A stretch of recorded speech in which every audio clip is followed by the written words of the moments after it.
Welcome to Broadway Corner with Ashley Ha, where you can hear your favorite performers talk about how they got started, their careers, and everything in between. Make sure to follow me on Instagram and Spotify at Broadway Corner with Ashley Ha, and on my main Broadway account at Broadway_Corner on Instagram, TikTok, and YouTube. Thank you so much for listening. I hope you enjoy.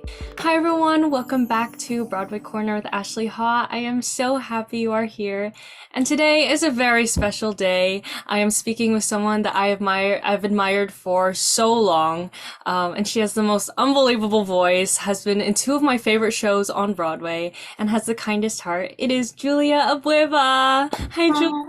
Hi. How are you? Oh, thank you for having me. I'm so happy we finally get to do this. Yeah, it's been a little bit, but we've both been busy. You've been busy originating in Mhm.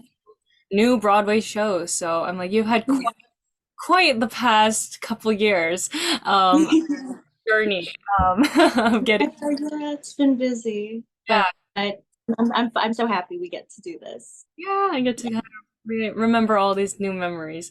Um, Mhm. so I'll read a little bit about you. So Mhm. Julia made her Broadway debut 2 years ago in K-pop, originating the role of Sonoma, my favorite person, and just finished her second Broadway show, Here Lies Love, originating Debbie Beams and appearing in the ensemble. She appeared off-Broadway in Superhero and in the West End in Miss Saigon, where she was an understudy for Kim. But she's also performed a lot in Asia. In Singapore, she was in Next to Normal and Spring Awakening, and in Manila, she appeared in Into the Woods, Aspects of Love, The Fantastics, and Cinderella. You can see her on TV in Everything's Trash on Freeform, Making Friends on Amazon, and in the feature film Stella's Last Weekend. So, oh my gosh, so much even in your bio of just your entire kind of career. But yeah, I'm so excited to get to talk to you today all about your journey. So yeah, Thank you, Ashley. You got it. That's really great. Yeah. That's awesome. but let's start at the very beginning. So you talk about your background, where you grew up, like where you went Mhm. to school, and how you discovered singing and performing. Yeah, so I'm born in the Philippines originally. Both my parents are from there. And I was in the Philippines until I was 4 years old. And then after that, we moved to Singapore because of my mom's job. So I grew up in Singapore, and that's where I went to school. I went to the Singapore American School, and I started, and it was great. It was very scary at first. I had a little bit of anxiety going in there, very shy kid. Um, and I don't think ever anticipated that I would end up the performer because I was just very, very shy. I just needed my mom all the time. But when it came to singing, it was just, I would light up, and I loved it. So I started performing when I was 7. It was through a woman from church. She heard me sing, and so she asked me to guest in her concert at this theater in Singapore called Esplanade. And it was an outdoor concert. It was the Esplanade by the Bay, and I sang Tomorrow from Annie and Where's Love from Oliver. And I just remember being so nervous. I was shaking, right? Like, was shaking the whole time. And I was holding the microphone. I was just staring at my mom, but I just kept going. And then I finished, and the audience was clapping so loud, and it was.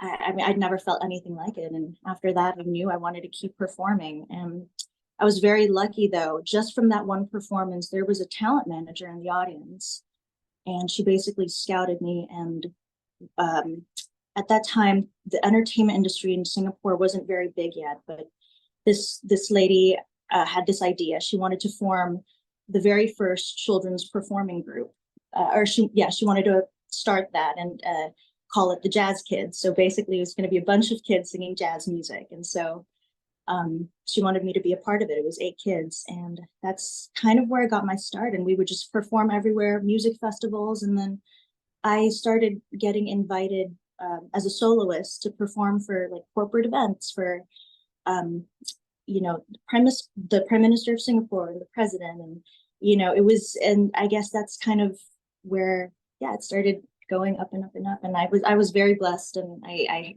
kept having opportunities to perform and get paid for it. Like, it was just a hobby. I would have done it for free, but they did pay me, and my mom saved all my money for me, of course, and very grateful to her for that. So yeah, that's basically how I got started. And then um, I guested in a concert in the Philippines uh, with Monique Wilson, who was the original alternate Kim in Miss Saigon, and that's where Leia saw me. And so I, right after the show, I got to meet Leia, and her mom asked me, "Do you want to sing with Leia?" And I was like, "Yeah, sure." And so I played Little Leia in her concerts, and we did 2 or 3 concerts where I was young Leia, so I got to sing with her, and then I started doing like musical theater every summer, or whenever there was a chance to do theater. That was like my love, my passion. Um, and then my dad would post YouTube videos of me, I guess, and that's when like Oprah Winfrey's people found me, and that's where I got featured for like World's Smartest, Most Talented Kids. I was singing in church, I was singing the prayer. And so then from there, it was like this huge thing. I got featured in the newspaper in Singapore, and I just started getting like nonstop opportunities to the point where I wasn't, I loved it, but I told my mom, like, I kind of want to be like a normal kid. I was, missing field trips and, not having much of a social like life in school, because after school I would book it to go to a performance, and that was great and fun, but I kind of wanted to slow down for a bit, um, which I did. And then Saigon happened right after high school, so I went to London, and after that came here. So yeah. I mean, you started That's the short version, the condensed version. oh my gosh, so much to think about. And like I didn't Mhm. realize until I started like looking you up more on YouTube and stuff about that you were like people called you a child prodigy of a singer because you had this big voice and you were able to just like move people with your performance. Mhm. And the fact that you were performing with Lea Salonga when you were so little, like that is I just know. I mean, who gets to do that at that I age? That's know. I great. know. Had that tremendous gift that, you were able to just share with people. And the fact that you were shy at first, and do you still get stage fright? Because I know I do so much. Oh yeah, absolutely. I find that it's a good thing, a little bit of nerves. It means that it still matters to you, and it's important. So that's a really good thing. I once had a director in Singapore who had switched to directing. She used to be an actress, and I asked her why, and she said, "Well, I was getting ready for my opening night, and I wasn't nervous at all." And that's when I realized like I needed to do something that excited me and made me nervous again, because she was like, at that point I was like, I'd done so many plays, and it wasn't exciting. So I think it's a good thing that we still get nervous even up to this day. Absolutely, yes, to answer your question, yes, I get nervous all the time. All the time. I feel like I will be that way for a while of just it's a lot of weight on yourself, and it's a good thing in a way, a Yeah, good and a bad thing, kind of it's just a good thing. It's a good thing. Sometimes, especially like for auditions, I need to find ways to really calm myself down, because it really can affect your performance, especially in that space. It's very like exposed. So I need to find ways to like meditate, breathe, pray, like really just calm my nerves, because when it starts to affect your performance, that's when it gets a little tricky. But a little bit of nerves always helps. It keeps you kind of, present. Mhm. No, So. doing what you love. And so did you ever think of doing anything other than performing? Oh, yeah, when I actually, the first thing I wanted to be when I was little, I wanted to be a veterinarian because I love animals. So that was the first thing that I wanted to be. I never thought that, I mean, after I started performing, I was like, yeah, no, this is what I want to do. But up until then, I never really saw this for myself. I loved, I loved singing, I loved performing, but I thought it was just going to be that, like a hobby. Um, but then I was, like I said, I was very blessed. The opportunities didn't really stop, so I kept going, and I was able to hone my craft. So I'm very like fortunate in that aspect. And after a while, I realized like, yeah, this could be real. Like I could do this for a living, you know, I could try. So it, um, yeah, but there were definitely other things, and I did love school. Like I love math. That's like my favorite subject. Um, I feel like if I had applied, I always tell myself, like if I applied myself like a little bit more in school, like I think I could have, I think I could have been really smart. Maybe, I don't know, gotten into the medical field or something. No, but I, I love this so much. And I think those who have a passion for this, like we're very lucky. And especially when we get to do what we love, it's like, it's such a blessing because it doesn't feel like work, you know? Like that's, I don't know many people who get to say that like about their job. Like, Yeah. you know, it's kind of just becomes a routine thing. And my mom always tells me, she's like, I'm not in love with my work. She's like, it's amazing that you love what you do. And so it doesn't really feel like work. Yeah. No, I think that's amazing that Mhm. you make your life revolve kind of around what you do love to do, because I think so many people in the world don't necessarily get to do that. And the fact that you and I both get are doing that, Yeah, just putting yeah. everything into something that we Mhm. is following your passion, and that's really all you can. Absolutely. Absolutely. I believe that whatever your passions are, there's like something in that. Like that's what you're meant to do. There's like a calling in that direction. So you should listen to that, your gut instinct, and follow it. Yeah, definitely. And I mean, Mhm. since you are from, well, you were born in the Philippines and moved to Singapore, Mhm. and then you were in London, and then you were in New York, and going all these different places, living all these, Yeah. but being, originally from Asia, like, how did it feel that both of your Broadway shows were pretty much entirely like AAPI and Asian, Oh. cast, except for the amazing Abby in K-pop, everyone else. Yeah. Yes. And so, like, what did it feel like for you to just be able to be? I mean, you were Filipino in both of them too. Mhm. Your characters Mhm. were both like specifically Filipino. Right. I know. I mean, I feel so proud. I feel so lucky that I'm able to represent. And I don't think there are enough opportunities. So the fact that I got to do two, you know, Broadway shows back to back that are Asian stories, it's just it's truly an honor. Like it's I don't know, even right now I'm like, yeah, that's it's a big deal. It's like definitely something that I could have never imagined. If I had told my younger self this, I wouldn't have believed it. So I feel very fortunate and yeah, very, very proud to be able to represent. Yeah. Yeah, and you were the only cast member to be in both of them. Um, I mean, they're my two favorite shows pretty much ever. Oh, you're so sweet. You're just saying that. I'm kidding. I'm so sick. I would have not given so much support and so much love to these shows if I That means so much, Ashley. Thank like. you so much. That Oh, means everything. Your support, like I said, is everything. thank you so much. And yeah, like what was it like for K-pop? Because you started that journey in way before this. What year did what, Yeah, 2017. yeah. Yeah. Oh, it was a long time coming, and K-pop is like has a very special place in my heart. It's my baby. It's the first New York production that I did. It was the first job that I got after I moved here from London. So I I didn't know what I was getting into. To be honest, when I first got the audition for the breakdown, I was like, I called my agent. So I was like, I don't think I'm right for this. Like I don't know. Like I've seen K-pop girls. Like I don't think I'm that. Like I don't, I don't, I don't think I'm quite the mold. And he was like, I think you should go in. Just go in. I think you are right for it. And Mhm.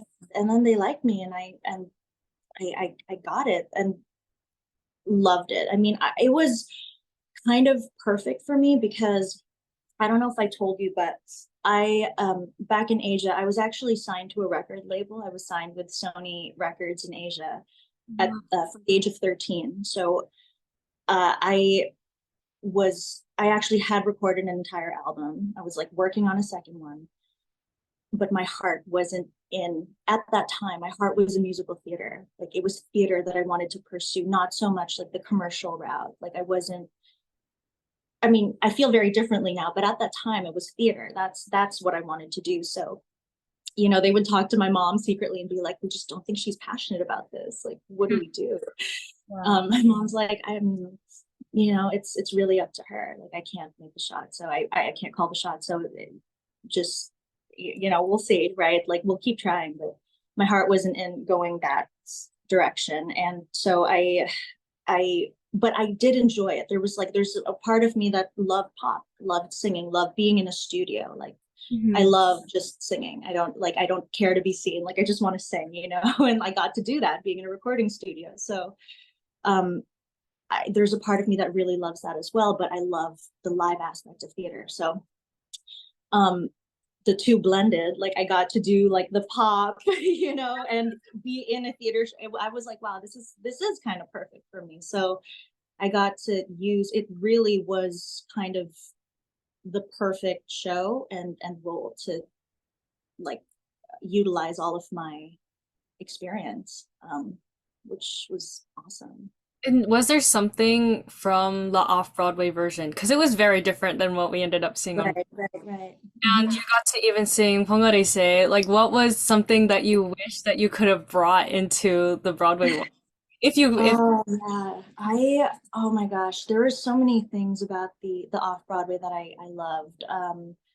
Like I mean, like you said, it was a very different show, and so we really had to shift into a linear story for one for the Broadway audience because they couldn't go in and out of three different rooms. Um, but yeah, the Sonoma Mui like little rivalry thing that was I'm not gonna lie, like my heart broke a little bit when that got cut, but um I spoke to Teddy about it and he was my director, Teddy Bergman, and he was so comforting and reassuring and said that this is, they believe just trust that like everything, all the decisions that are being made, it's for everyone wants the show to be a success and that's what they felt needed to happen in this version. So that's okay, but that that moment did have a special place in my heart. But I also love what we ended up creating with the girls. Yeah, doing our a cappella super goddess at the end of that scene was awesome. Yeah. no, I love listening to the music, and even someone like ended up sending me the original, like from the off-Broadway version, like Mhm. that, and I was like, oh my gosh, this is what we didn't get for Broadway. Yeah. Love What did you hear? Like what? just the little snippet of you singing Pongarese. I think they have Oh, the audio yeah, of it, and I was like, oh, that's true. yeah. And I then do. I do miss that part. I you do got to miss work with like Ashley Park as Mui. that. I mean, Right, Marina also as Mui for a little bit too. right. Mhm. And then like I saw Leia came to go see the show too and continued to She, support you and like mhm. have been Leia, huge K-pop fan, yeah. especially I mean of BTS. But yeah, she was very supportive, which was so sweet. She wore our K-pop hoodie like every day during Here Lies Love, during the rehearsals, just like repping K-pop. Oh, I know that was such. I remember seeing her interviews and stuff for when it came to Broadway and just seeing her support and all the other Asian actors who were Mhm. for us. Like, yes, this is what we need right now Yeah. for the show, and just to, yeah, just keep giving it love. And so, what Yeah. did it feel like for you to revisit a character you did 5 years earlier and bring her back to life? Oh my gosh, I feel like she never left me, because I knew we were supposed to do an out of town for K-pop and that got canceled because of COVID. And I mean, there was a point when I was like, I don't know what's going to happen because of COVID. It just we keep having plans and then they keep getting canceled. But yeah, I feel like the Sonoma character, like, I mean, she's just there. I feel like as soon as I start dancing and singing, she's there. She's like my alter ego. She's like my Sasha Fierce, she's just there. So never really went away. I had to find, I think, I mean, the older I got too, because Sonoma is she's a certain way. I had to had to find a way to make her I think, how do I phrase this? When I started, I was like the youngest in the group. And then as the way that Sonoma was written in this version was that she's the Onni. So the dynamic, I had to find a way to be like, you know, like a good leader and to support in that way. And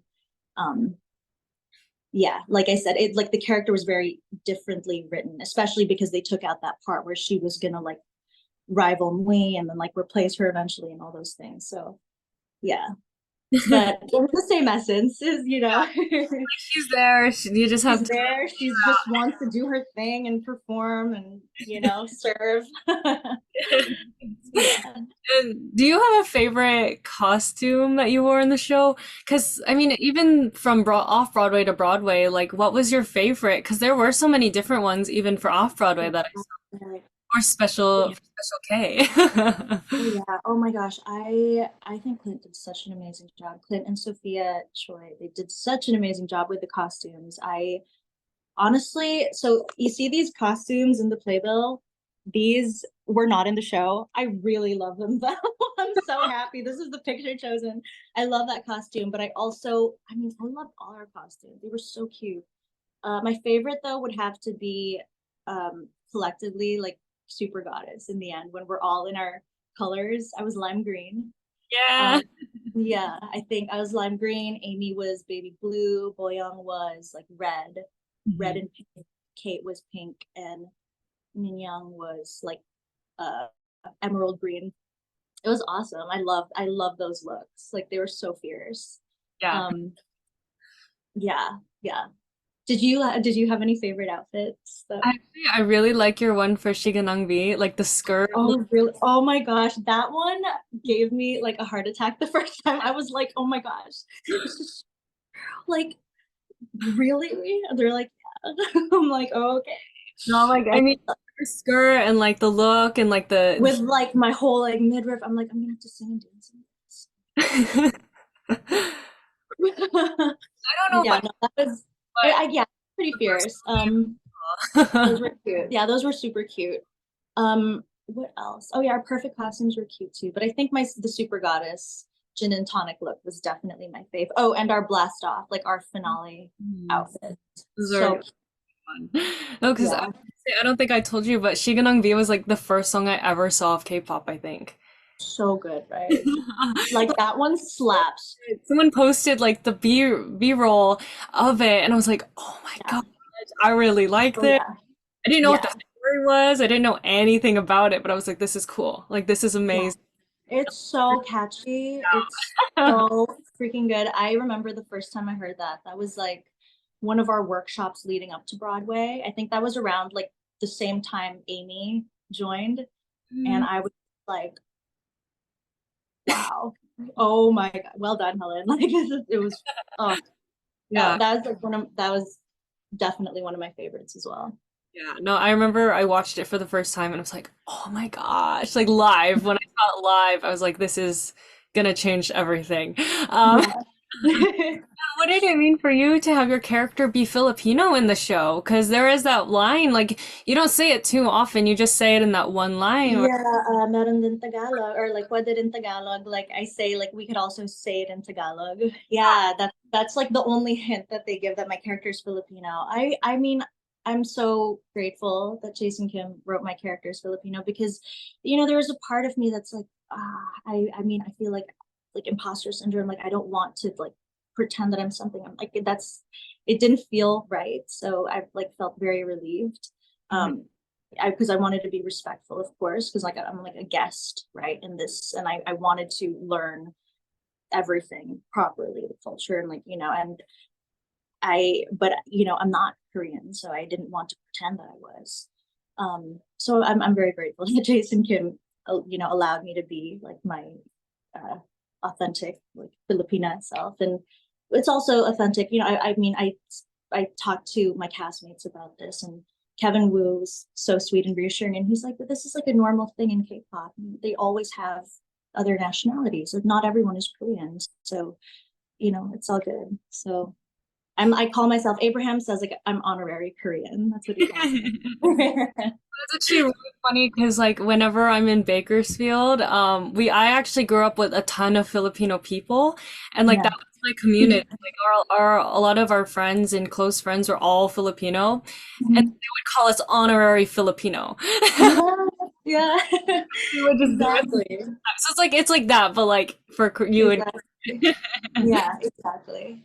yeah, no, but I remember like at first I was like, okay, I really like this show K-pop, but I was like, okay, Mhm. I'm not Korean, I'm Asian, but I still see myself in the show. And then I found out that like you aren't Korean, you're Filipino, and like Mhm. K-pop half Taiwanese, I'm Taiwanese, Okay. Yeah. Oh, awesome. he's Chinese and Filipino, and all these people being different ethnicities. I was like, wait, I do have a place in this show. If Yes, you like do. time would come in the some time in the future, like I'm not just a guest. It's like, yeah, you're kind of invited into the party where there are Taiwanese idols and Chinese idols like all over. I mean, Min's group, Miss A, half of them were Chinese, and it's like That's great. there is a space for that, and I think Yeah, absolutely. Lisa, she's Thai in Blackpink. Yeah. I love Lisa, and like just knowing it is very inclusive, and it's Mhm. not inclusive of just Korean, only Korean, nothing else. It's like no, there is space for all of us, and There's space. you have to come in and honor it, obviously. Of course. But it's like there is like the ability to see yourself in it, and it's not Yeah. just for Korean people. It's Oh, worldwide. yeah. Oh, I'm so happy that, my character was able to do that for you. That makes me so happy. I keep saying this all the time. I'm like, Sonoma is my dream role in K-pop. Like, it is the best, and I just You're love so sweet. the development of her character throughout is so interesting too. Of just, she does have such a story to tell, and it rings true for a lot of performers. I think that Mm. get stage fright and are so scared and just need to hear that someone else says that even when they might look perfect on stage. You never know what's going on internally. And No, so when this you is like so true. say your monologue before Super Goddess and all that, I'm just like Mhm. that's kind of me. I'm maybe not throwing up before school, but I'm like I do feel that fear of just like putting yourself out there and wanting Oh, to yeah. be okay and not It can be so scary. It can be so scary because people have different opinions and they're you just never know. Like not everyone's gonna love you, but that's why you can't do it for validation for anyone else. Like you have to do it for you. And I still have to remind myself that because it's very easy to get caught up in that and kind of seek for validation from everything else other than your what you're feeling, what your intuition's telling you. But at the end of the day, you just got to listen to your gut and trust yourself. And also, you know, you have to love it because if you don't love it anymore, then what's the point? yeah. Um, but what's so funny about that monologue? The first time I read it, after I finished reading it, I looked over at Jason Kim and I was like, how did you know? Because it's truly very similar to my story. Like, and he was just like, he just smiled at me and like, it's like cheeky little smile. I'm like, wow, that's so impressive. I don't think I ever told Jason Kim that I was this like shy, scared little kid who would like hide behind her mom and her sister and would cry every day, before school because I didn't want to like surround myself with all these like it was my first time being in an international school, being around like white kids, because I was in the Philippines before that. I was terrified. And also just I don't know, I was a very nervous kid. I was very shy. Mhm. And the throwing up thing, it was so real. I used to throw up because I would like I don't know if I was like got motion sickness from the bus or if it was nerves, probably both. But that was me.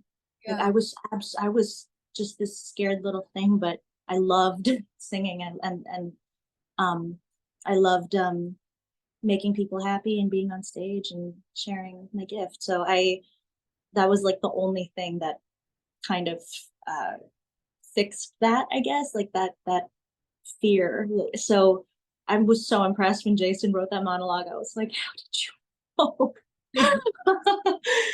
I still want to know how he knew. Or if it was just I just lucked out. It was just perfect for me. Yeah, no, I mean, I thought it was so fascinating and incredible that so much of K-pop and the different stories were about the real people that are playing those like Oh characters. yeah, It's yeah. very personal. For Luna, I mean, she didn't originate Mui, but like I'm sure most of it applied to herself. Oh yeah, Same thing absolutely. for Kevin and for Min and Boyoung, but it's just like the show is so specific to these people and they were able to just explore that within themselves and then show up as their authentic selves, and really just see everyone was able to see that it was real. It wasn't putting on a face of a facade Mhm. or anything. It was like for everyone on the stage, it was real, and believable and just amazing to witness. And I'm so glad I was able to witness it because it might not have, Oh, so but happy you're there too. Yeah. Oh, thank you for saying that. No, I think Jason Kim did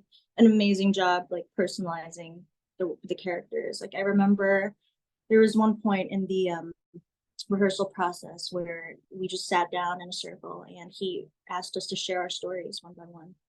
And then from that, like he was able to really personalize our characters and make it feel like us, you know. So yeah, he did a great job doing that. He did it with the boys too and Luna. So it was, yeah, it was very real for sure. Yeah. definitely. And do you have one favorite memory throughout the entire K-pop experience? I mean, that's so hard to say, but I do have to ask. Oh my gosh. Oh, I have so many. Oh, I have so many.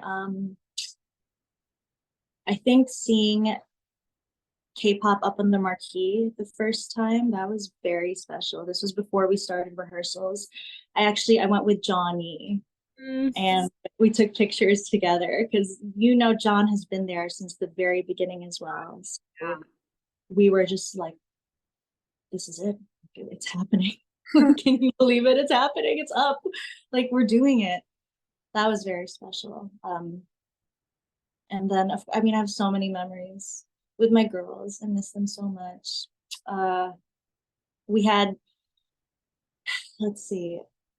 I mean, there's a lot of funny ones during tech. yeah. Makes me laugh like nonstop. Oh gosh, it's so funny. Um, I'm trying to think. I think that first preview that we had in front of an audience, that was pretty insane. Like I kept pinching myself because I couldn't believe that we were there and we were on Broadway doing K-pop. Like it felt so surreal to me at that time. Um, Looking back, I still can't believe that we did it. I'm just so happy we got to, even though we didn't get a longer run. We did it. Like we broke some sort of glass ceiling. We made it happen. Like we made history, did something that's never been done before. So I'm really proud. I'm really proud that we got to do that. Um, I'm gonna have to look back at my pictures. Like, there's too many. There's too many. Um, I remember opening night. That was we were like it was really cold, and I remember we had to do our step and repeat right outside the theater. Yeah. And I don't think we had the space heaters working. So all of us were just like freezing. It was so cold. And I feel like I got sick like the following day after the show. I was not feeling well during that show, opening night. Oh, I was like, you could ask the cast. I was like, oh my God. Like, they were like, oh my gosh, are you okay? And I was just like praying that I made it through because I thought I was gonna pass out because I was like shivering and cold, and also there was so much adrenaline because of it was opening night, but made it. Yes. And yeah, it was I mean it was such an amazing experience for sure. Yeah. Oh my gosh, I remember the cold. It were was you, cold that were time. you there opening night, Ashley? No, I don't think I was so. only Yeah, there because you came towards the end. Yeah, the that's last right. two, but I don't know if I told you that on the last, I was only supposed to go to the second to last one, but then on Yeah, the last one, I got up and just went to the theater to try and get a cancellation ticket yeah. because it sold out. And so I got up like super early. I like waited for 4 hours in the cold And I mean, I'm from California. I don't know how to deal with a cold. Oh no. Oh yeah, it was a cold winter, that 2022. Yeah, Oh, it was an insane. yeah. Yep. Yep. Very much. Then I got to buy my ticket at like half hour before the show.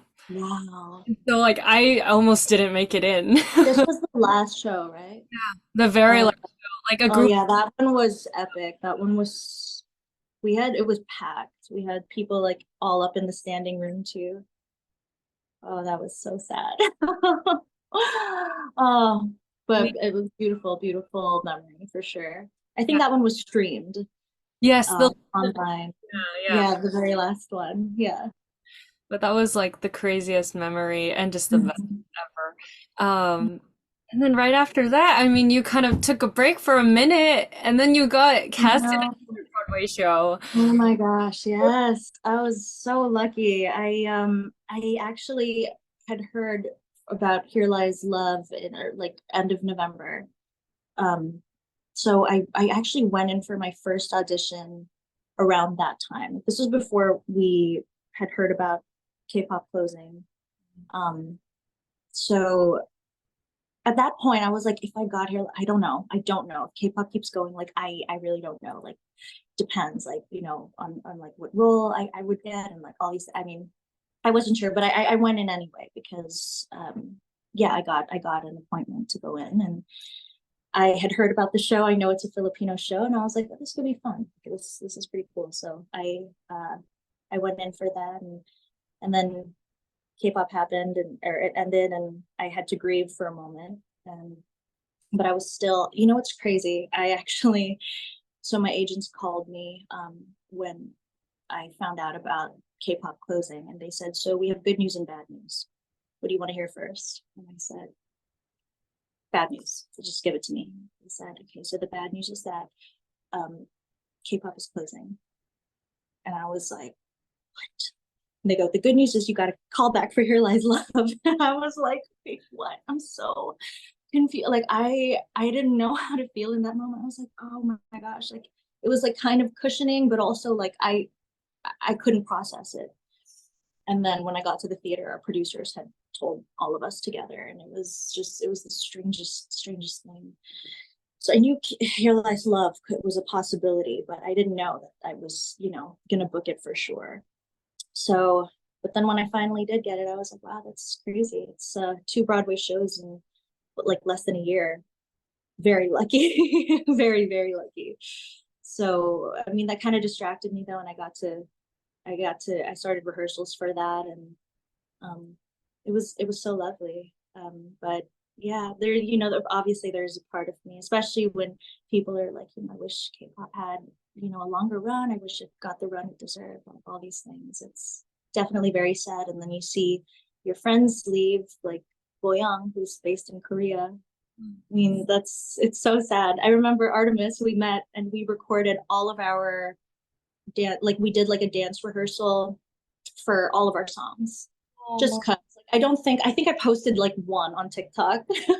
I asked Kate for it. I was like, Kate, I'm saying I want to post something. I want to be more active on TikTok. That was my attempt. I posted like a practice video of Artemis.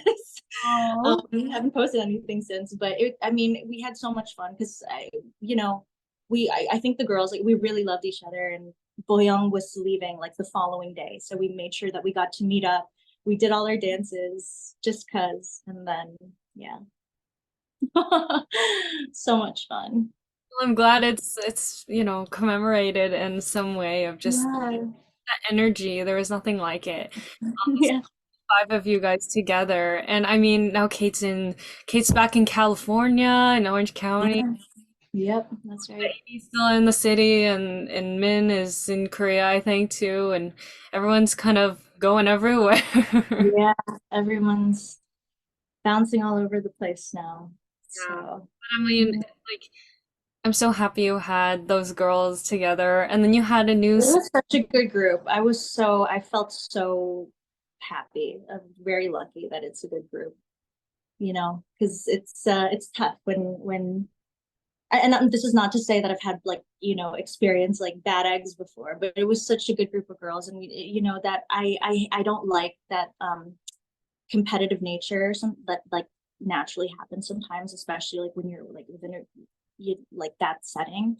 But it was very supportive, and everyone knew what they were bringing. And um, yeah, we were like each other's biggest cheerleaders. So that was just such an amazing feeling. And I'm so relieved that that was the dynamic, because sometimes you hear about stories where it's not that way. I mean, yeah, I heard like sometimes in K-pop girl groups, like there can be a lot of rivalries, but it wasn't the case. We really loved each other and supported each other. So I'm so love glad. And then you went straight in and had another set of people that you loved so much. And Yes. Oh, I saw that you did an interview with yes, Sarah Kay, also I just did my one with sister. and Christina. I did 2 days And ago. Christina, oh my gosh, my sisters. I love them. Yes. It's like you got to, you left one girl group and kind of came into, in a way, another set of people. That's right. Oh yeah. Sisters for life. Oh my, I mean, again, got very lucky with the people in Here Lies Love. Like they're I mean, yeah, I got really lucky. Everyone was amazing, and I got really close. Like they're my sisters too, like Sarah, Christina, everyone, like Shay, Gina, Renee, Carol, like all of them. There's Jasmine, who I saw in six, like few. Oh my gosh, I tried to go see her. Ashley, you have to see her. I could not get Ah, it. I'm not going to say anymore, but just you have to. It's insane. That show's amazing. I will try. I'm like, I have seen six so like a couple times now just because like, Have you lottery. seen it with this cat? No, I'm like, I need Oh to. my gosh, They were on they tour. are stunning. They are sensational. Like I'm not even exaggerating. Each one is so on point. Like I was blown away. Well, and I think one time I posted that you should be in six. I think I Oh put yeah. a little casting of you as I think Howard. I was like, Julie, when is it gonna happen? Yeah, no, yeah. I I have been called in. I've gone in many, many times. But we'll see. It hasn't happened yet. I think you would be perfect. Hopefully it'll That's work. very sweet. I hope so too, someday. Things are so complicated, so hopefully some Right. it can happen. Yeah. With Here Lies Love, going back, did you have a favorite moment in the show? Mhm. Oh yeah. Favorite moments. I love the opening, like the American Trog, like when we're in the club vibe. I love doing that. I don't know why. It was because it was so different from the rest of the show. Yeah. And it like set everything up. And yeah, I really loved that. What else? I mean, there were everything. The thing about Here Lies Love was it is the most, because it was 90 minutes straight, no intermission. It was so incredible and chaotic backstage. My backstage choreo was insane. Like I was probably doing more backstage than I was. I mean, or it might have been equal, but I was running. Like I was constantly running up and down those stairs because I had to be up in the mezzanine a lot, like Yeah, those satellite stages. So I was constantly running back up and forth. Like, oh my gosh, it was insane. Crazy. I even showed my family. I was like, so this is what I do every show. And my mom's like, oh, that's why you're losing so much weight. But oh yeah, no, it was so much fun. And that it went by so quickly too. But I think I had so many favorite moments. I think the ensemble moments, because I would have like little things, little moments with everyone in the cast. That was always fun. Um, and then the end when we're like together, like after Aurora sings, like holding up that ladder singing, was pretty epic. Like, Mhm. there's so many things, like I can't even, so many things, so many things. Yeah. Yeah. And the show Mhm. is quite a change from going from K-pop to that because K-pop you got some breaks in the Oh show. yeah, we did. We got breaks, but it was different too because K-pop was. Sorry, this is my dog. This is Balin. My Oh, this is the one I was like, "Are you okay with dogs?" yeah. Um, I so Like yeah, K-pop, this is my boy, it's 11. it's So K-pop was different in the sense that when I was on stage, it was like I felt like we were doing like suicides, like sprints, because we were nonstop moving, singing. Like it was just we did more definitely, and it was like full out, like you saw like the dancing, and then on top of that, you're singing live, so you can't get like a full breath. So you really had to your stamina had and our fitness had to be like up there. Uh and it was exhausting in that sense, and there was a lot of singing too, and the singing had to be like on point, like whenever we would sing. So it was I would say that K-pop was like way, even though I wasn't constantly like on stage and like moving, it was more, there was like more pressure, and the stakes felt like a little bit higher because we there's like a perfectionism, right, that comes with K-pop, and we had to execute that. And I was talking to Min and Boyoung about it, and they were like, the crazy thing is like even in the real K-pop world, like a lot of things are sweetened, hmm and you get a lot of support so that you can focus on the dancing. um they're like, it's not like this, like where everything is sung live. I'm like, welcome to Broadway, baby. Like we got to do it, so they were like, they were like, wow, like this is, yeah, we're like really doing it. And but yeah, like normally that's not really like a thing, I guess. Like yeah, in K-pop, it's very, it's very yeah, much like lip sync. That's like most. exactly, exactly. I was like, yeah, no, I think like we would be like chewed up and like spat out if we tried to do that on Broadway. But yeah, so we were doing something that not even like K-pop stars do. So it was really doing something no one's ever really done before, 8 times a week. It's like crazy. Yeah. It was kind of like K-pop was like every time you're on stage, it's like a sprint, and then Here Lies Love is kind of like Just like a same, fast run all the way throughout. Yeah, exactly. like a bit different energy, but both were so Both, energy. exactly. Yeah, exactly. So like Here Lies Love was just like a little half marathon. Like every time K-pop was like many sprints, but like full out every time. Yeah. Yeah. Oh my gosh. And do you have a favorite costume? Because you had a lot of really good ones, and obviously you're like the And TV. Here Lies Love. Oh yeah, I do love the TV very much. I love our white dresses in the Here Lies Love. I love those too. I love those. I really love those. I would say like those were definitely like my favorite. And I love the blue lady dresses. Oh yeah. I only got to wear it once, but with like the butterfly wings. Yeah. Love the blue lady dresses.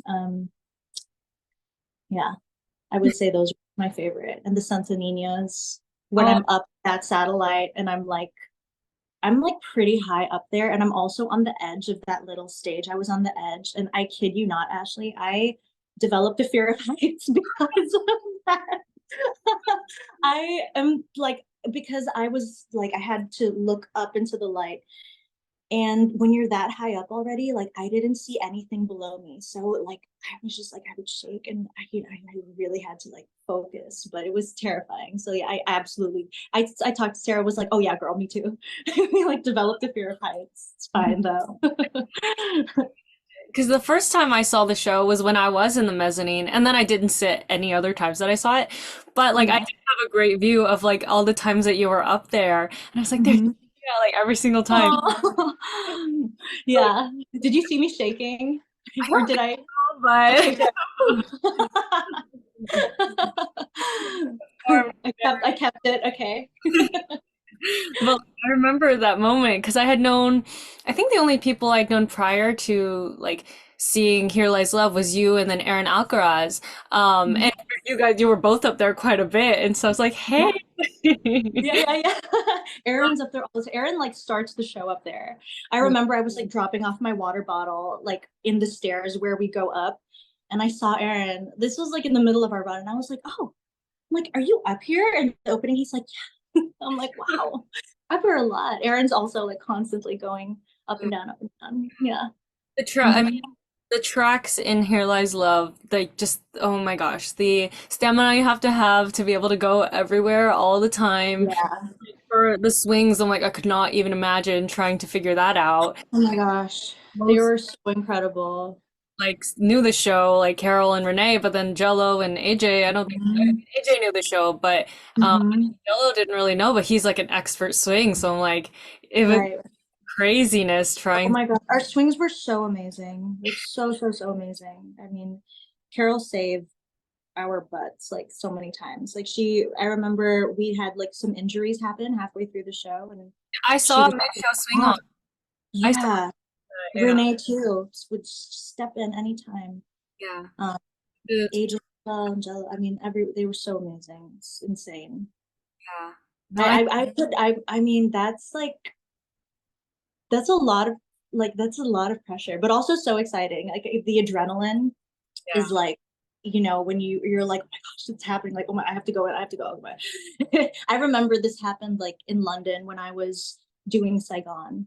Um, I think Eva got sick and her she lost her voice like halfway through Act One.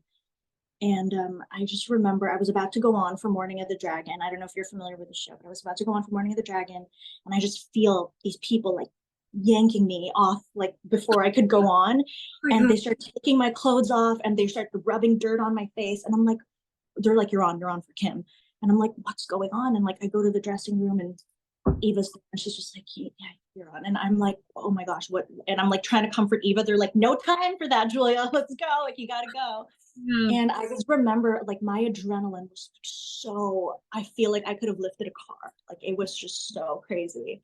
And I know that Carol, like, because she's gone on a lot, like halfway through, I know like she like feels that as well because the stakes are so high and like your people are relying on you to like fill in like immediately and to keep the show running and for it to still be a good show because there's a paying audience out there waiting for you to complete the story. So yeah, it's exciting but also so stressful. Like I don't think I could be I'd be so stressed out all the time. The swings for K-pop and for Here Lies Love, there was just so much to do. And for K-pop, I don't even think I told you this, but one time I had like a dream that I was Yeah. somehow a swing for Artemis. But Oh like my this God. was before I actually saw the show. And so Really? I didn't know anything. And so I Yeah, was yeah. here. Oh my gosh. That's terrifying. I've had dreams like that too. I was like, Except I was in Artemis and in my dream I still wasn't sure what was happening. And they were like, just go. And I was like, let me look at the script. What's going on here? yeah, yeah, yeah, yeah. Yeah, I've had dreams like that too. What is that? Where is that? Where's that coming from subconsciously? Similar minds, I guess. Yes. I wanted to ask you about your Theranos kind of pantsuit for opening because Yes. I know a lot of people had different stories for getting it shipped from either the Philippines or different designers that they wanted to uplift in their opening night outfits. So what was the story behind yours? Yeah, so mine was from a designer named Pablo Cabahug, and he was actually a friend of my aunt. And I did want to have something traditional, but also like I wanted to feel like powerful and modern in a sense. So that was his design, the jumpsuit with the terno sleeves. So yeah, that was him, and my family brought it from the Philippines. Yeah. Hmm.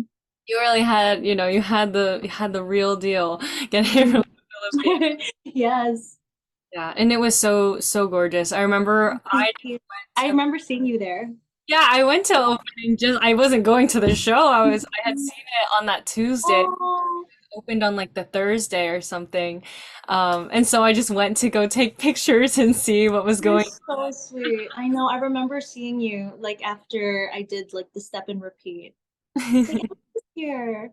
Oh Yeah, my gosh. everyone had the sleeves and their gowns. Everyone had their So sleeves. good. Yeah. And like in Mhm. front of in the jeepney too. I mean, when is that ever going to happen on Broadway again of having That jeepney in on the streets of New York for was so good. It Broadway? was so cool. I was surreal. I mean, I couldn't believe it. I just felt so proud. And honestly, the thing that made me my favorite part about Here Lies Love, I would have to say, is um, meeting the people after, like at stage door, like especially the Filipinos who came, who had lived through it and had something to say about how meaningful it was that we were um, performing the show. And also hearing stories from my family, like my mom said, there's just, our people like are coming and wanting to support, and like however much the tickets are, like it's okay, like let's just get it, because this is only happening like this one time, like our story is being told on a Broadway stage, like this is history, like we have to watch. So Filipinos from everywhere, all different backgrounds and walks of life, were just coming to support. Like that meant everything to me. Like I could, like, I get emotional just thinking about it, because I remember, like, that's why I do what I do. Like that's why I'm here, because you could see how proud they were. I don't think, coming from the Philippines, it's it's like, yes, there's like Leia, right? Leia Salonga, who is like this legend, and she made us so proud. Like she really raised our flag, and but she also, this was the first time she was playing a Filipino character Mhm. on Broadway. She's played like every other, she played Vietnamese, like Chinese, Japanese. But this was the first time she got to be like herself as Mhm. a Filipino, and that, I mean, it took this long. So who knows, like, what another Filipino story is going to be told. So the fact that so many Filipinos got to come and see it was pretty awesome. And I think my favorite memories is seeing their expressions and just how happy they were, how much they got to relate to the story, because some of them lived through it. Some of them just heard stories from their families. Either way, they were so proud. Mhm. Yeah, Yeah. I remember the first time I saw it being up in the Mez, and I was looking around and seeing all of these Filipino people that probably would not go see a Broadway show otherwise, other Oh, than yeah. themselves on a Broadway stage. And to see the stage door like wrapping all the way around and going so Mm-hmm. far and seeing the support that was there, and for everyone, I remember all these people, like even with Leia, telling her how much, and me included, telling her how much like her performance and just being her meant to us, and just what it meant to see people like ourselves represented on a stage that is not usually there for us. And it was just such a special energy. And I remember, like, especially Mm-hmm. time that you can tell how many Filipinos are in the audience when Ariel starts cursing in Tagalog, as Yeah, that's the moment where you can tell. You can tell and who the I remember Pinoys are. home. I went home, like to my hotel and like looked it up the first time I saw it. I was like, what was that? And I was like, oh, I see what's going on here. That is hilarious. And I love that for the Filipinos because it's like a little inside Yeah, it of is. Yeah. everyone knows what it is. Yeah. I know. It's kind of like, funnily enough, the word that you take away from the show. Like the curse word, because it's like, you're right, it's that moment where people are like, what is that? What does that mean? Because it's like a little inside joke. Yeah, and That's it's funny. one of the few lines that are actually in Tagalog in the show. And so Yeah. you're like, okay, I'm gonna remember that and go Yeah. find it out Why later. were people laughing? Why were people cackling in that moment? Yeah. No, and for you, what was the hardest part of being in the show? Because I mean, you've talked about already, your backstage track is insane. So like, Yes. what was Yeah.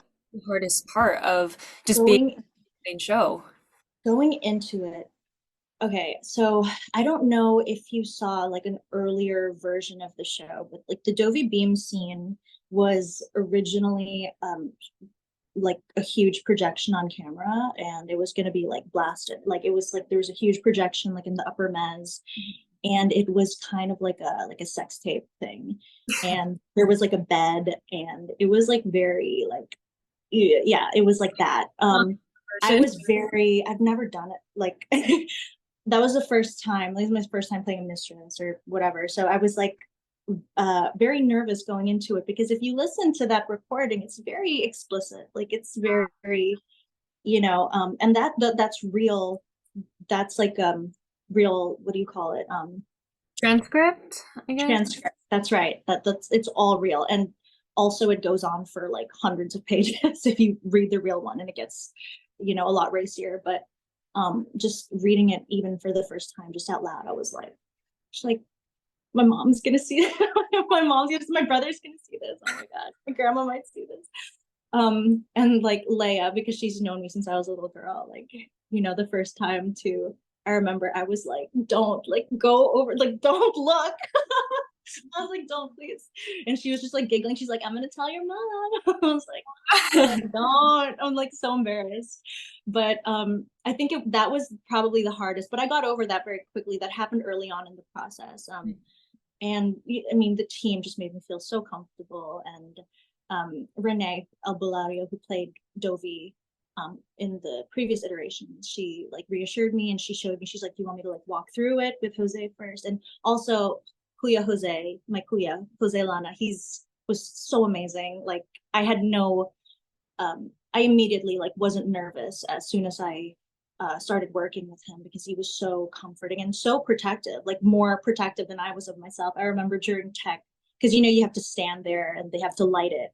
He Yeah. would always like take his shirt off and like put it on me, and like he's like, get a robe, like he made sure that I was always like felt comfortable. And he's like, you do not have to show more skin than you have to in the there's no reason, so you just feel comfortable. If there's something you need, just say it, like it's okay. And so yeah, I kind of got over that, but leading up to that, it made me very nervous. I think the first time we read the scene out loud, I was like, oh. I was like getting like choked up, because I was like, this is very explicit. But yeah, it was cool. We recorded it in the bathroom of a church, and yeah, A picture from it. that's yep. Yeah, the one that Alex posted. Yeah, that's the same one. That's what we used. So yeah, but then we changed the scene, because I think they wanted to like update it. So that's why I ended up in the gallery on that like little catwalk up there. Yeah. Oh, yeah. But before that, I think I have a picture. I'll have to send it to you. I'll show you. I'm like sitting on a bed with my wig like this, like, and it's like on the huge screen, like up in the mez. Like I have a picture of it. I'll send it to you. That's originally what it was supposed to be. That's so shocking because I even remember seeing it for the first time. I can't remember if I saw you the first time. No, I did. And then the second time I saw it, I think Carol was in for Mhm. but I remember seeing it and I was like, "Oh my God, that's Julia." And like Yeah. I didn't know like all of the story yet. Like I had read the history and Wikipedia Yeah. like before seeing the show, but I was like, "Oh my gosh, like I did not realize it until in the moment." Mhm. And to Mhm. hear that it was even more than that, I was like, "Oh my gosh." Oh my gosh. Yes. It was like a little bit more than that before. Like I had to like climb on top of him, like on the bed. Like it was a lot. But yeah, I'm actually like really happy with how it turned out, because the original scene was on the stage that was like closer to the balcony. So honestly, like a lot of people didn't even see what was happening. Like they would have to look at the monitors, but with the way that they had decided to stage it in the final version with us up on the catwalk, everyone got to see. Mhm. So I think that worked way better for sure.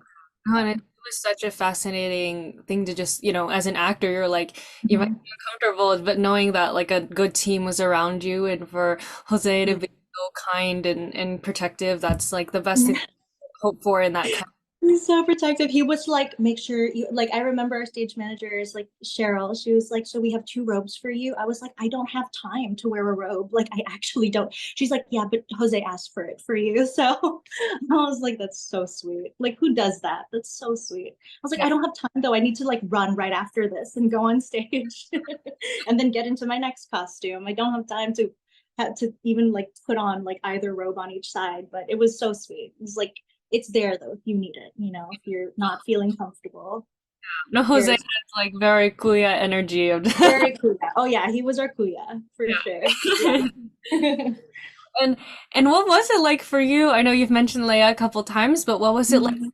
uniting and being in a show together? Because you performed together and she supported you in all of your different shows and journeys. And you were in Miss Saigon, which I mean, Yes. following in her footsteps. She sent me like I remember like before my first Kim show, I remember like her sending me like tips and reminders. Like she's just so I adore that woman so much. Like I idolized her like my whole life, and it's surreal to me that I got to be in a Broadway show with her. Like that's like wild. I mean I still I was like telling my mom, I'm like, that's crazy. Like I'm in a show with like the thing that she does like best. I get to be in her orbit. Like I mean I get to be in her environment and watch her and learn from her. Like it's I it was amazing. But also like she's so much fun. Like she's she gets the job done, but she also has so much fun, and she is so sweet and makes everyone feel so included and like loves to talk and just, hang out. So it's like she makes things feel very like chill. Um, yeah, but she's amazing. I mean, she serves every single time, but she also works incredibly hard. And I saw that like every time I would use the bathroom, like in the downstairs house left area, she would be warming up and we would have just started the show. Like that's, her discipline. She's has her process. And I'm like, that's amazing. Like that's what, she knows what she's doing clearly. So she's a legend. But yeah, it's amazing for sure. Yeah. It was a dream come true. I remember, so I'm the umbrella behind her in the when the platform starts moving during flowers.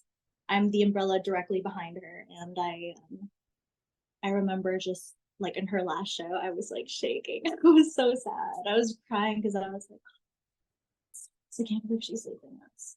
I know. Hopefully it can happen again. Maybe reunite again. I know. I made her Pinky promise me before she left. I was like, Pinky, promise me you're gonna be back. And she did. She was like, if it's yes, yes. She's like, I'll be back. I'll be back. If it's still running, like I'll be back. Oh, oh, oh. Sorry, my light is like, oh no. This is my selfie light. Oh my gosh. This is like we're like at a disco. I hope it stops. Okay. I mean, it kind of Hmm. works for the show. I know. Um, this is a fun question. What is your favorite Filipino food? Because I grew up with so Mhm. much Filipino food all around me. My tita, Right. she would always make like Filipino spaghetti, make like the Yeah. fried chicken, make sinigang, like she, Yeah. just all Yeah. of this stuff for us. But what is your favorite? Wow. Oh my gosh. Mine is very simple. My favorite is adobo. I love my adobo. And the way that I had it growing up, the way they would make it is like they would add little brown sugar, so it's like a little sweet. Yeah. Oh, that's how I like my adobo. And then desserts, like of course, turon is my favorite. Mhm. Um, what else do I like? I love Jollibee. I love pancit. But you know what I like? So there is this because this is what I grew up with. The pancit that I like is like the it's this instant, like it's in a pack. It's like in a Lucky Me pack. Do you know what I'm talking about? It's like an instant noodle. Okay. That was my thing. So like that I would have like a little Tupperware that I would bring to K-pop every day, and that was like my food. Like I would have pancit. It was like noodles basically. And Amy knew that. She'd be like, "What do we have today?" She's like, "Pancit." Nice. Like that was my thing every day. But it sustained me.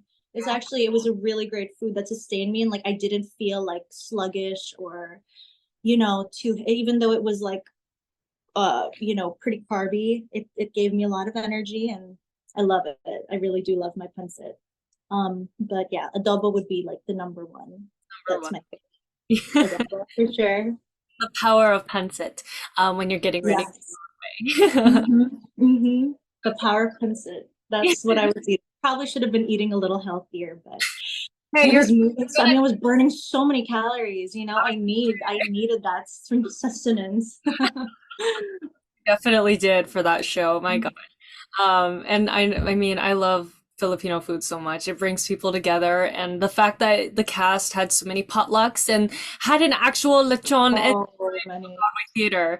That is crazy. I think I've said this to everyone. When is that gonna ever happen again, where there's an actual lechon The inside? ton being sent to, I know. so crazy. We love to eat like nonstop. We were like constantly eating. I mean, that's how Filipinos bond. You know, we love to eat. So it was the same in our cast. Like Bunso Nathan, Yeah, he cooked for us all the time. Him and Jello, we had a rice cooker on our floor, you know, and we'd make like coconut rice, and then Nathan would like make us some sort of ulam, like a meat or you know whatever that we would just put on the rice. It was so sweet. Yeah, I you never got hungry in that theater when Here Lies Love was there because there was always food. Always, we always had food. like you never want to be in another Broadway cast again, where unless they have Yeah, food. constantly eating. Yeah. So you're burning it all up too. So it's Yeah. Oh, yeah. It's all good. We're constantly moving anyway, so it's all good. like the cast and everyone talking about their favorite food and how fed they were. I'm like, that's just the dream. Is like you want to do what you love and be fed while you're doing it. Oh, yeah. Exactly. And then Exactly. also, since you mentioned the word bunso, I do need to tell you, Hmm. in Taiwanese, bunso means trash. Oh my God. Because I was telling my mom, I was like, I'm gonna interview Nathan. He's the bunso of the cast, which is the youngest. And she's like, Like, "Wait, you know that means trash in Taiwanese." And I was like, oh my gosh. Because like my grandparents apparently use it to like as a joke, like for all take out the bunso. like like that. I'm like, oh no, Yeah. like And just so for the viewers, bunso means youngest one, like yeah, the youngest person. Yeah. youngest of the Oh cast. my gosh. I told Nathan that too when I interviewed him. Mhm. And he was like, that is the funniest thing I've heard today. I was like, yeah. That's hilarious. Oh yeah. Like, oh my God. Different languages are so funny. How they Yeah. say different things How and they translate. Yeah. No, I know there's like so many of those too. Like in certain languages, like the translation in another language is like something completely different. or like right in the dessert puto and Yeah, yeah, yeah. Puto or like leche is milk, right, in Spanish, but in the Philippines we use it more as like a swear word. it's like there's Weird. so many things that different cultures do, and it's I think it's so funny, Yeah. like interesting to think about. Um, Yeah.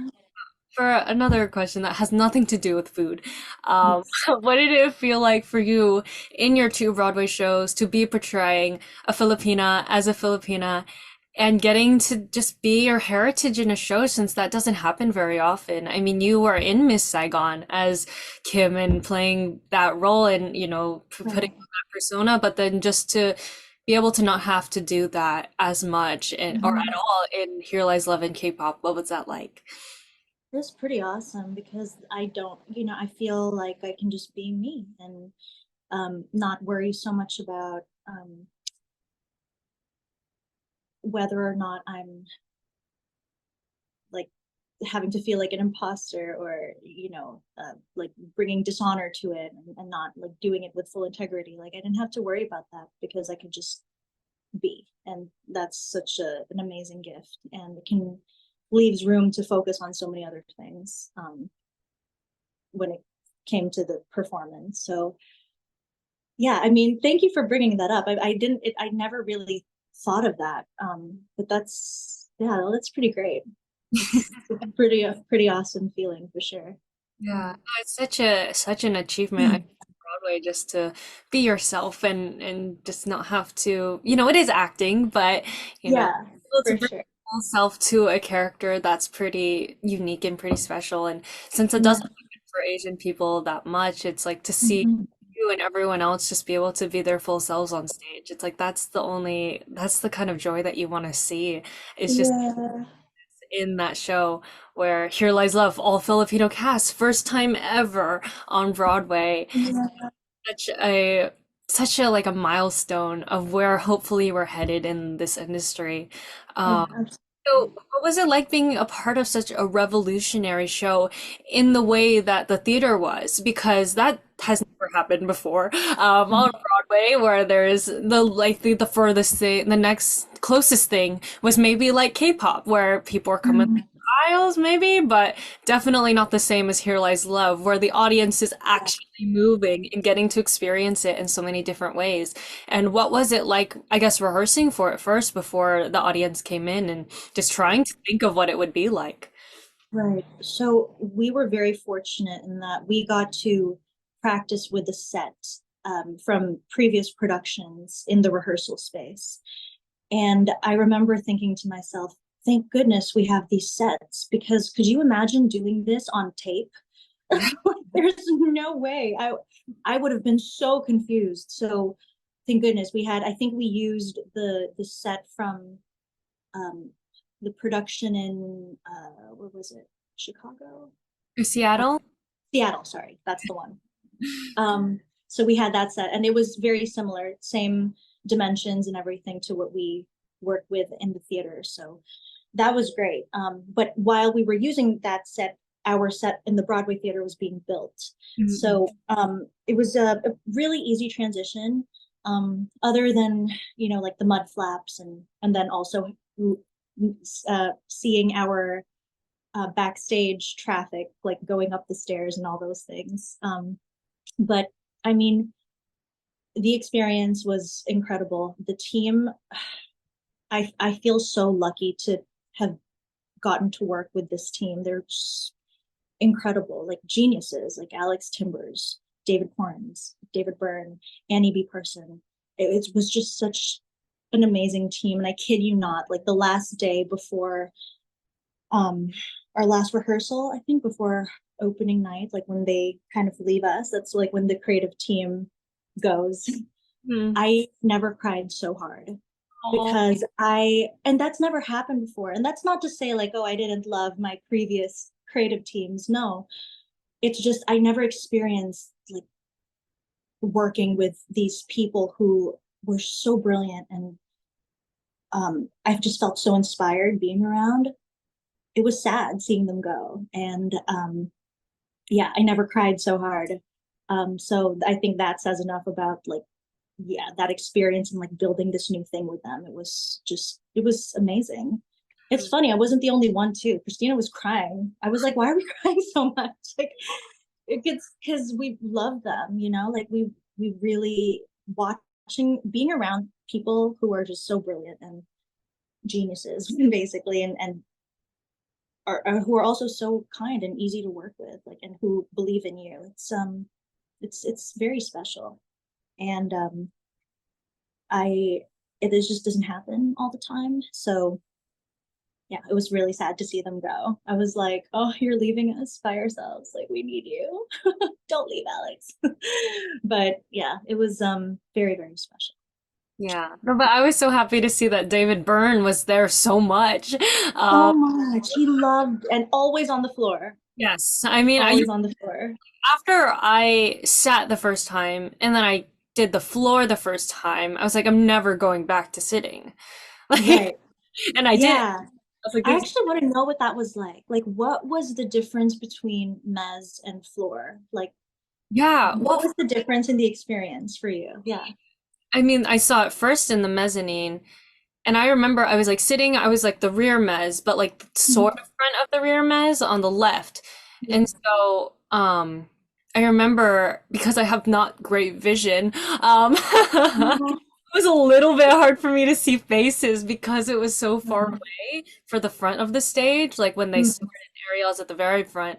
And then in the middle, like it made sense and I could see, but and then when people got to the front, it was so fun because I was like, oh, I can see everything. Right. And I was like, oh, this is fun, but what's it like down there? Like I was so curious. Mhm. That's when I went and I was like, I need to see this again because I was in New York for 1 week, just like Yeah. seeing shows and doing Broadway con and all that stuff. Yeah. And so then I went and bought a ticket for the floor. I went alone, my family, they were doing other things and getting, doing busy things. And I was like, I'm Mhm. gonna go and I'm gonna do the floor. And I'm by myself, and so I remember seeing it. I did not know what I was doing. Yeah. It's a path. I What you learned were getting yourself into. learned that very like a little bit later after I hung out with Aaliyah a lot. Oh yeah. Leah knew. She taught me where to go, but the first time I was just like experiencing it it was as if I experienced the show for the first time being on the floor. Wow. It was so transformative. I was like, what is going on? Getting to see everything Right. close up. And I remember for one thing that's very distinct was for Please Don't. Once I figured out like the path, I would end up further, but the first time I saw it, I was right next to the platform where Ariel is singing. And Right. I was looking up at her, Right. her like diva moment. Yes. Like, what is going on right now? This is the coolest thing ever. It's amazing. And then Yeah. the time I did go up on the platform, like later on when right before like Just Ask the Flowers and or Gate 37 and Just Ask the Flowers and getting to see Leia come like forward and all of you come forward on Mhm. umbrellas. And I only did that once where I went on the platform because you do not end up in the front at the end. Right. Yeah. Getting to experience it a couple different ways is so interesting. And like I wish Mhm. you had gotten to experience it too. Yeah. Yeah. Fascinating of like what's going on. You could tell some people didn't know what was going on or they just Right. Right. went with it, but everyone was having fun. And like I was like singing and The dancing and energy is different, right? When you're like up close with the actors, because it's almost like we feed off your energy as well, and you feed off ours. yeah. So I can imagine how it's a completely different experience. I also know that some people actually did enjoy sitting up in the mez, Hmm. but they also had never experienced the floor. Like the first time my mom experienced the floor, she thought she never would because she's not like she doesn't like being in crowds like that, and it's yeah, Either. yeah, like you'd look at it firsthand and be like, I'm not sure that's for me. Yeah. But then she experienced it and she actually really enjoyed it. That's So, so yeah, so when I got swung out, I watched it from the floor and I was like living my best life. I was like screaming the whole time. But I never experienced watching it anywhere else. Um, but I'm happy if I picked one seat to watch it from, it would have been the floor for sure. yeah, no, I mean I don't really like large crowds or like Mhm. or super loud sounds. Like when I went to Mhm. I had earplugs to make sure I Right, right, right. Don't blow your ears, yeah. realize love. Like I was so into it, and I'm an introvert, like very much an introvert. Maybe Okay. it's not visible, but definitely am. Um, Hmm. and I felt so comfortable on the floor. I wasn't freaked out Right, by the crowds. Like I felt safe also because I was in the space of theater and in the space right, of a musical, something that was familiar to right, right, right. That was like the theater in you. That was like the performer in you. That was like, I feel home. You're like, I feel like I'm in the show. Like I am not. I mean, the other day, all these kids at my school were going to a Shrek rave. I'm like, I don't know if that's for me. I don't know if I'm, for that kind of vibe. But Here Lies Love, Wreck rave. Wow, that sounds so fascinating. where I actually do feel comfortable and feel like I can Right. in a safe space. Yeah, yeah, yeah. I remember during our I don't know when it like during our techs or dress rehearsals or whatever, there was a time when I was watching from up in the mez. I think it might have been a dress rehearsal, like a cover run. And there were some people during Please Don't, and they were like fist pumping and jumping as if, it was the audience. And I remember being up in the mez and watching, and like collectively, it looked like they were part of the show. Like, it was almost like I was watching a TV screen and like they were a part of it. Like they're supposed to be the party people. So um yeah, I think that like that's what when you're down there, it's like you feel like an audience member, and you're like completely in it. Mhm. um and I can see like how those who wouldn't have wanted to be like crowded, how that probably would have been better for them. But I don't know, for me, I was like, yeah, I want to be down there. Like that's the place. No, it was the best thing I had Hmm. experienced. Where I said the I other love that. I'm so happy you were able to come, Ashley, even though you're so busy with school. It was a priority for me. I wanted to go and be there and try to Yeah. experience it as much as I could. And like I was at Anne Juliet in December. Hmm. And I remember because obviously you know the songs, you know the words to these jukebox Yeah. songs. And I felt so stuck being there. I was like, I want to dance and I want to sing, but Oh. do that in a normal Broadway show where Mhm, mhm. we're and sitting and stuff. And I'm Yeah, like, that's valid. That's cool. I'm like, that's how I experience most theater. But now yeah. because I've experienced Here Lies Love and that immersiveness, I'm like, I can't go back anymore. It was so fun. I mean, I could not believe the first time we walked into that theater, our move-in day, I was just in tears. I was like, this is crazy. I've been into the Broadway theater. I mean, I've seen a few shows there. I saw Saigon when I was in there, and it's a completely different space. Yeah. And to look up Completely different. too, to look up and see where the actual stage would have started, you're like, whoa, that's cool. I'm like Yeah, backstage and I then know. Yeah. And then it's only when you go up into the mezz and you look up and see the chandeliers, you're like, yeah, yeah, this is the Broadway theater. We're in the same place because it really doesn't feel like it, especially when you're on the floor. Mhm. No, Have and you it was so cool. Oh, sorry, what were you gonna say? yeah, have you ever did you ever get to go to like our one of our disco nights, like our And unfortunately, they were always on like either a weekday or just or some right. wouldn't be able to go. But like I had a friend actually who knew Melody. She's in this girl in my MT Yeah, class. She came, yeah. saw the show as a guest and got to experience one of those nights and I was like, that looks like so much fun. It was so sick. It was insane. At one point, you're just like, this is not a Broadway theater. Like this has never happened before. A Broadway theater turned club afterwards. Like it was crazy. It was so epic. Yeah, I and have just videos of it. Like all of you guys in your shirts and dancing and our having people power shirts. yeah, Yeah. so cool. You guys are the Yeah. It was so awesome. Yeah. best, I think, on Broadway. And your relationship with your culture change while being in Here Lies Love? Because I mean, you are from the Philippines and from Singapore, and so you are probably very much connected to, being Asian and being Filipino and to that aspect. But what, if anything, changed while being in the show? Because I know some people were rediscovering it completely. Yeah, I think I wouldn't really say anything changed. If anything, I think I became more informed about my culture. It really, I knew about the Marcuses vaguely, but like I said, I moved out of the Philippines when I was 4, and I grew up in Singapore. So um, I wasn't actually very familiar with that history, not entirely. Mhm. So learning about our history was very moving, heartbreaking. But I consider myself very Filipina. Like I was born there. I would go back every summer. I'm fluent in Tagalog, and yeah, it's not like I was I think it's different like when you're Filipino American, like you're born here and like you don't go home often.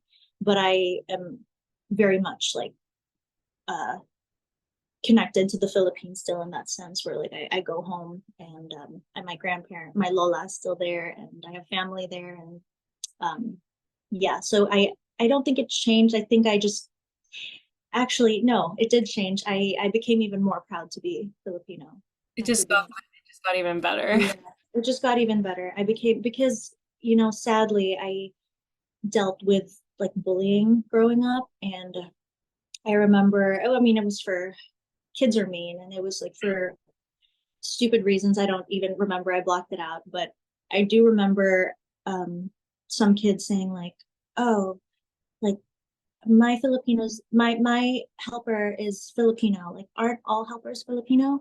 Or don't Filipinos eat dogs?" Like they had all these crazy stereotypes that were extremely offensive. Mhm. And in my head, for the longest time, at one point, I know this sounds bad and I feel guilty feeling this way, but I was a child. I was like 8 and I remember thinking like, oh, like this is what they think about my people. Like, oh, I feel so embarrassed. Like, I don't want that to be the perception, but that's what the kids in school were saying about us and about my country and my people. And at one point, I felt like embarrassed, and I just looking back, I'm like, that is so sad. Like, I never ever want to feel that way. No one should ever feel that way. Mhm. And yeah, I think if anything, I became even more proud, and I was like, yeah, this is who I am, and I'm so happy to represent. And um, yeah, no one can say anymore. Like this, yeah. I'm so But it sorry. was, yeah. I, I can feel a little bit of what you're talking about, of just people saying things about where maybe your family's from and just not knowing what to do with it and feeling embarrassed that you're a little bit different. Mhm. I mean, I remember my mom would always pack me like a thermos full of like my grandmother's cooking and like I don't have a Lunchable like the white kids would at my. Right. It's like it's just a different experience, and you feel kind of ashamed that you're different somehow. Yeah. But Yeah. later on, I feel like so many Asian people just kind of reclaim their own heritage in a way. Like I know I've had Yes. Yeah. Absolutely. years of just like wanting to be unapologetically Asian and whatever. Hmm. I mean, I'm not fluent in Mandarin, unfortunately, but now I'm like, I want to start learning and want to Yeah. finally do that for myself. And I know there's so many people in Here Lies Love that are trying to learn Tagalog or, and Hmm. trying to reconnect with that place and that version of themselves that is there. Yeah. Because sometimes we try to hide it, but it's Oh good. yeah. It's also very hard when you're a child and the majority of the kids, like you said, have Lunchables and like string cheese and sprinkly yogurt. Like, and I'm there with my adobo, and the kid next to me is going, "Ew, is that dog?" Right? So it's like it's very sad that that's how I felt from a very young age, and I felt like it was something that I had to hide. But it's like, no, I'm 28. Like I'm so proud, over and done with. Like, Yeah. no, it's, but it took a while. So No, it takes a while to get to that place. I mean, yeah, it's just you have to really it's acceptance really of it of yeah, wanting to be truly yourself and wanting to be proud of who you are because I mean yeah, your looks aren't going to change. You're not going to get any yeah, less Asian and embrace exactly, it, then you can finally just be yourself and I think that's absolutely. And there's something so beautiful when you fully embrace it. yeah. No, I mean Yeah, I'm like, yeah, I'll talk about it. I'll talk about how much I love all Asian food really and like yeah, about my passions or for talking to sure.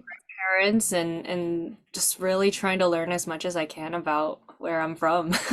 Yeah, and I think honestly, the biggest word, a big part of it is that these people who have these assumptions and stereotypes about our people and our culture, they're just not educated. They're not familiar. They're not exposed to it. So they judge it. Mhm. And I think it's important that we educate them. And I think the more that we would try to hide, those people will never learn. So really we're doing them a favor of being like, well, try it. Like do you think my food is stinky? Like it's actually really good. Like this is what it is. This is how you make it. This is like, I feel like the more open you are and um open to talking about things, it not only are you doing them a favor, like you're also doing yourself a favor by being true to yourself and like Mhm. sticking to your guns. But obviously, way easier said than done. I did not do that as a child. I just hid and would ask I would ask my nanny to pack me like sandwiches, because I didn't want to bring rice. I didn't want the kids to be like, oh, your food is stinky. Like, I didn't want to be bullied. I Mhm. was sick of it and I just wanted to fit in. But the older you get, it's like, oh, screw that. Fitting in is so overrated. Just be you, live your best life. And then you'll find your tribe the more true you are to yourself, too. Yeah. I think what's beautiful is that you're saying about educating people is, these shows that you've been a part of are educating people so much. And I don't Yeah. think that I would be as proud to be Asian if I hadn't seen these shows or hadn't been exposed to them. Like they truly changed Oh, of who I. Ashley, stop. You're going to make me cry. But it's That's like, that is like why I do what I do. Like, because I was that little girl who was like kind of scared to be herself and ashamed. And so that means a lot to me. Like especially when I see like little girls, like little Asian girls, and just the looks on their faces after seeing a show and being like, yeah, I can do that too, or it's uh uh that means a lot to me. Yeah. Like that is the impact that you're really having on people, especially me and so many others that you've come in contact with of just so inspiring and just giving people a chance to see themselves and feel accepted and fully embrace who they are. I mean, I K-pop changed everything, and then Here Lies Love. I mean, I'm not Filipino, but it's like I connect to so much of the You're honorary.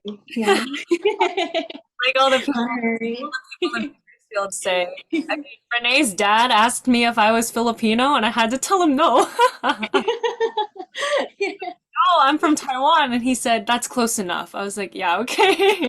I was Renee's dad's so funny. like, whatever you say. Yeah.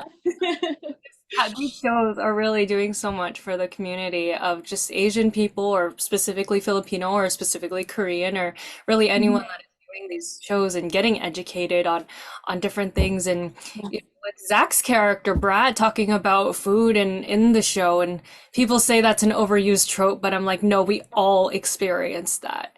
We all Right. Yep. feel like that, and to feel like you're Mhm. Oh, that's right. That was part of his monologue, wasn't it? not, yeah. Oh my gosh. Oh yeah, that is every Asian kid can identify with that for sure. 100%. No, Yeah.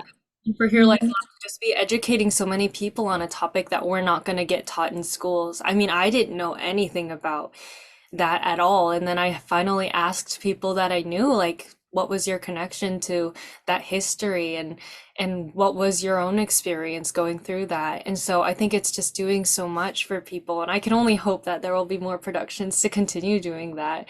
Because I hope so too. I'm like, please, another revival. Mhm. Yes. This is how we break stereotypes. This is how we break bullying. It's through education. It's educating people in creative ways. And I think that's exactly what theater does. And that's why I love it. And like you said, I hope there is more to come. I really do. I really do. Please, please more. Mhm. And what is your advice for Filipino and Asian youth wanting to pursue performing? Go for it. Do it and uh work very hard, educate yourself.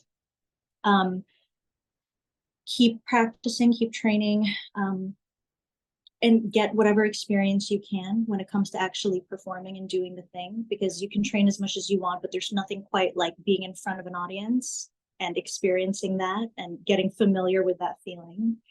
um, I think that's really important. And if you can't, if there's like no events, you can do it yourself. Like you put yourself out there. But there's so many ways, it's just you have to be hungry for it, and it will happen. It will happen if you work hard, and if you've got the talent and the the love and joy for it. It will happen. It takes a lot of hard work though, and there will be discouraging times, but don't stop. I'm still going. I need to give myself this pep talk often. Yes, you gotta love it for sure. But I think it's yeah. Does that answer? Yes, I Did I think answer the question? go for it. Just can put your whole heart into it, and you know, Yeah, love it this much. It's like you'll do anything for it. So, exactly, exactly. And if you don't, if it stops bringing you joy and it brings you more grief and stress and you're miserable, then don't. But I feel like those who really have the passion for it and love it, they do keep going, and those are the ones who make it. mhm. But um, and that's why you gotta have thick skin. That's what they always say, right? Yeah. Yeah. And to wrap us up a little bit, what does representation mean to you? Because you are like the representation to me, at least. So sweet. Representation. I think it's everything that we just talked about. I mean, I I feel extremely honored, very proud that I got to be in these two back-to-back Asian shows. One being my own um, heritage. I I think it's representation is education, really. Hmm. for the world. Um, and I think that goes a really, really long way, more than people think. Um, like we talked about, there's so many stereotypes when it comes to Asians, and this representation is breaking those stereotypes, hopefully, and re-educating so that we can get rid of all that crap. um, yeah, that's what it means to me. Yeah, that's a perfect answer. Um, and yeah, is there anything else you want to share with people who are listening? No, no, there's nothing else I want to share other than you are amazing, Ashley. Watch this amazing girl and support her journey as well, because I see your love and passion for this, and I'm so grateful, like honestly, for your support. I've said that so many times, but like you remind me a lot of myself too, and that like I can see your love for it, and even like your covers of like our Artemis stuff, like that's what I mean. It's like you might not have an audience readily available for you, but so then create it, like put out your content if you love it so much. Just Yeah, get out there, do what you love, period. yeah. The rest will follow. Oh, thank you so much for saying that. That's so sweet. And oh my gosh, this has been the one of the best conversations. Yeah, truly. So happy we were able to make this happen. I know, me too. Kind of get to know you a bit better and really Mhm. discover who Julia is more because you've done so many amazing things, and so I'm like it's gonna keep going, I'm sure. And so yeah, for everyone listening who will be listening, please make sure to continue to follow and support Julia on her journey. I mean, I think can people find you on social media or Yes, Instagram, julia.abueva. I'm not very active on other platforms at the moment, other than that one TikTok video that I posted too. But yeah, Instagram is mainly my social media platform that I use. yeah, well, then thanks to everyone who will be listening, and thank you so much, Julia, for this incredible. Thanks, Ashley. Thank you for Thank you. joining us on Broadway Corner with Ashley Haw. Thank And you so we, much. we will see you later. See you next time. Mwah. You've been listening to Broadway Corner with Ashley Haw. Thank you so much for tuning in. I'll see you next time.